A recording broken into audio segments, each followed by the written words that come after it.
Nakakabaho. Ang sakit sa ilong. Kakainis.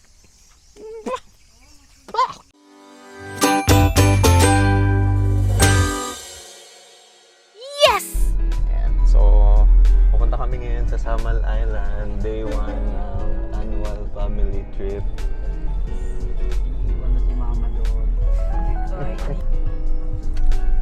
Ngayon ay papunta kami dun sa port, papuntang Samal Island. Ano kaya pupuntahan pala natin sa port? Sa patawid tayo ng Samal, sir. Sakay tayo ng ferry. Madali lang ang pagtawid. Kung matagal lang dyan yung pila sa labas. Pagtawid madali lang. 15 to 20 minutes, tawid na tayo. So ito yung port papasok. So ayan, yung sasakay namin barko. 270 binayad namin for 5 people.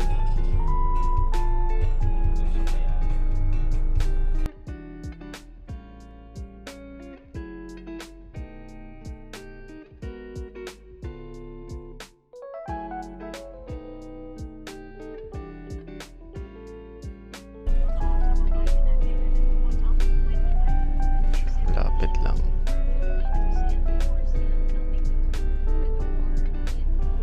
Yes! And so nandito na kami ngayon sa Samal Island and papakita ko lang sa inyo yung view.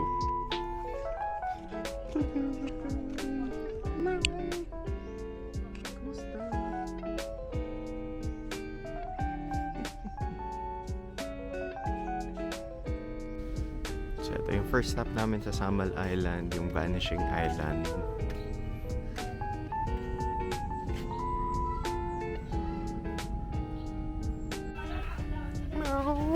Hi, kamusta? Ayan, pasakay na kami ng barko papuntang Vanishing Island. Hello! Ayan, so low tide pa ngayon, so magba-vanish pa daw yung island sa alas 2 hanggang alas 2 may High tide na. high tide na daw ng alas 3. So, ayan. Ito yung ating view dito papunta malayo-layo.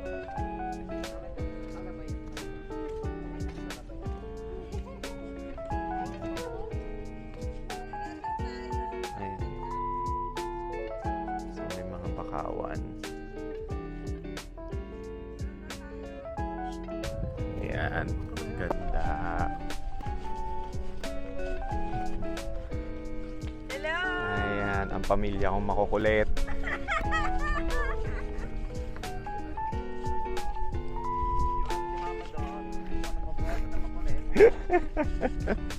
Sexy ng mama niya. Naku po, ang daming isda. So, ayun yung Vanishing Island. Ayan, mukhang maliit lang talaga siya. Mamaya talaga nag-vanish na siya pag high tide na.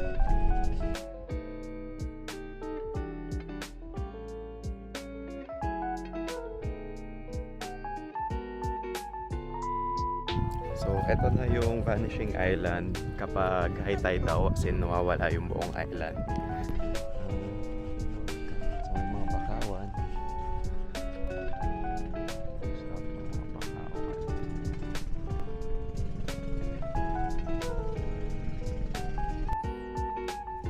Sobrang low tide lang, so medyo mahirap mag-snorkeling. So, pero ang aking mga magulang, ayan, nandun sila. Swimming.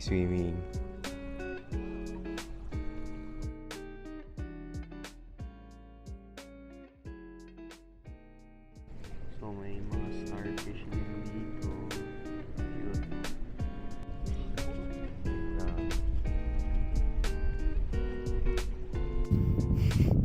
Hi, Kuya Romel. Love you. Thank you.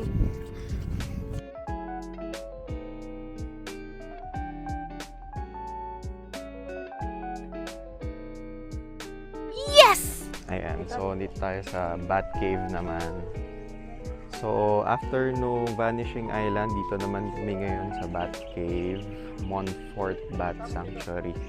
And 120 pesos daw yung entrance. Let's go in.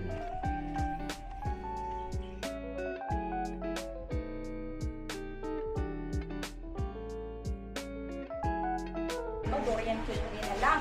But for So, guys, may orientation na muna mas tayo. strong ang smell, mas mabaho, mas mabango, mas better yung sound.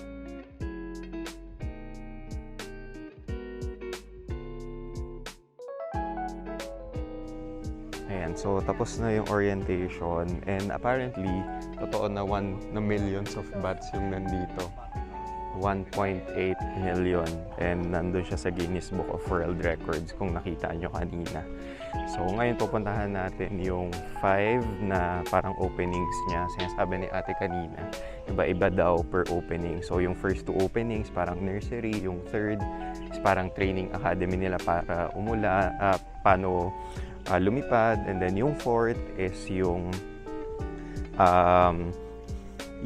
parang male quarters nila, and then yung last is parang parang retirement home. So pupuntahan daw natin siya lahat. So ito yung way papunta dun sa Bat Cave.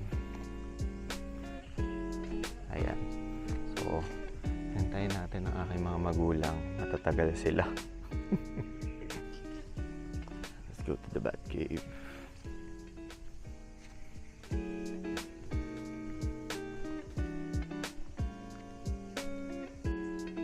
Miracle fruit ata to. But yeah, so yung mga bats is sila yung nagpo-propagate. Oh my god, may nakita tayong view. Wait lang. Meow! Hi! Ito na naman po tayo. Nakakita na naman tayo ng magandang view dito sa Bat Cave.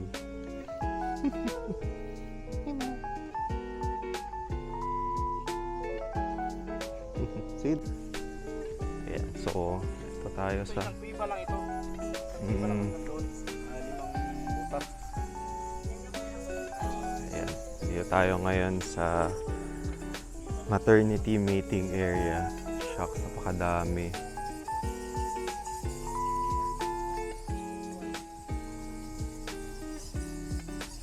Ayan, tawag sa kanila ay Montfort bats. Montfort fruit bats. Mga fruits lang yung kinakain nila, kaya nga fruit bat. Ayan, punta tayo ngayon dun sa second na opening. Ayan na yung second cave. Grabe, pakadami. Millions talaga. Pakadami nila.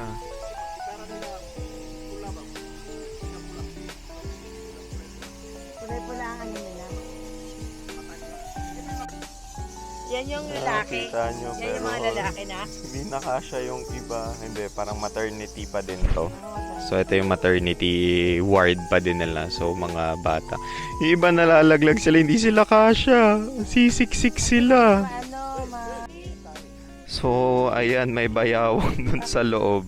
So sabi ni ate kanina, may mga predator daw talaga dito. So pagkain to, yung Nag-uunahan sila. pagkain siya ng nung bayawak yung mga fruit bat.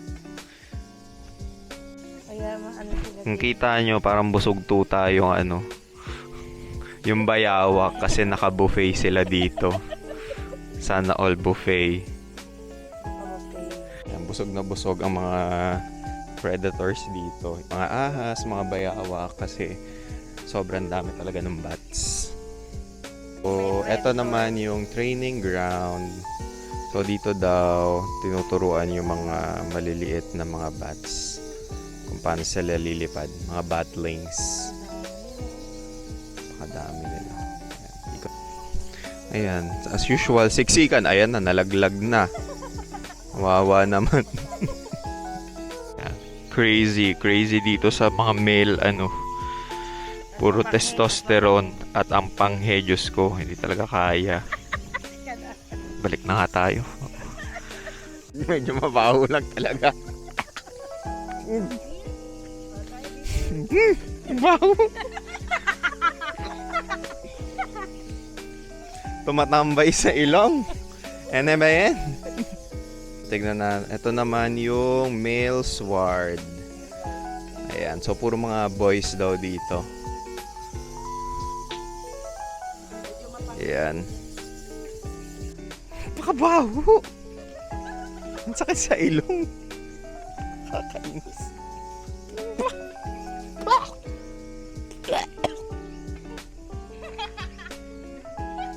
Hindi ako makahinga. Ayan, puntahan natin to. Last one na. Senior ward. Kailang, ayan, mga chill na lang dito sila. Hindi sila masyadong gumagalaw kasi matatanda na sila. So, lunch time muna tayo. Kain muna tayo. Yes! Yan. So, dito kami nag-lunch sa Sagpa Grill and Resto Bar. Sabi ni Kuya ay vlogger daw ang may-ari. So, chicken, tuna, chop suey, tsaka Bicol Express ang aming in-order.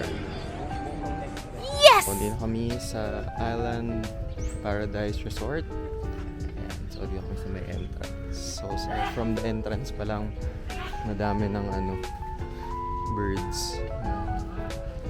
Ash gray pigeon.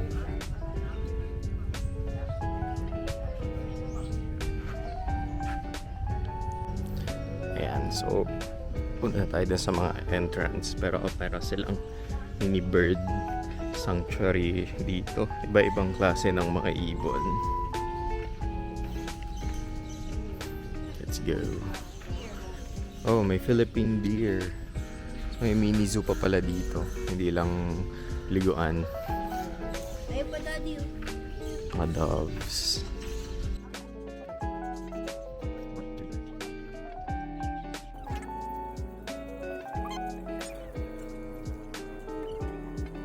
Ayan, so dito kami sa Paradise Island Park and Beach Resort.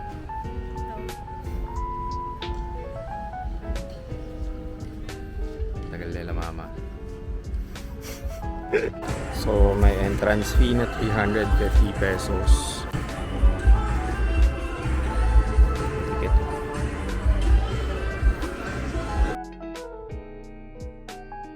Pwede rin palang kumain dito. Hindi tayo kumain.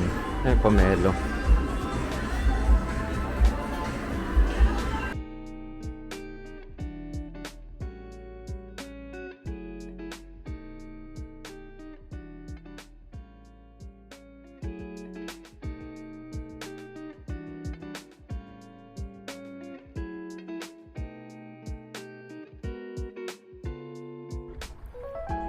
Ayan, yung Paradise Island.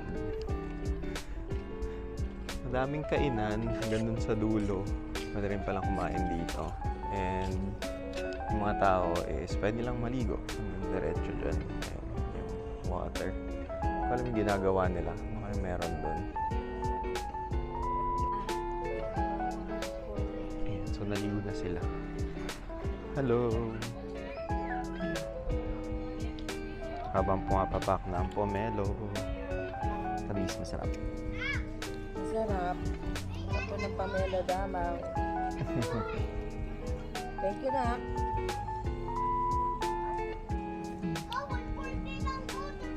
So, maliligo na muna kami dito sa beach na to. Sa tapat lang siya. Kami sa may van. Iwan na lang muna namin mga gamit dito. And yeah, see you later. Baka dito na kami magstay. Ito yung may pinakamagandang beach sa lahat daw. And yeah, I mean, pa kami lilipat. And we stayed here until around 4 p.m. and went back to Davao the same day. Thanks for watching. Watch out for part 2 in our next vlog.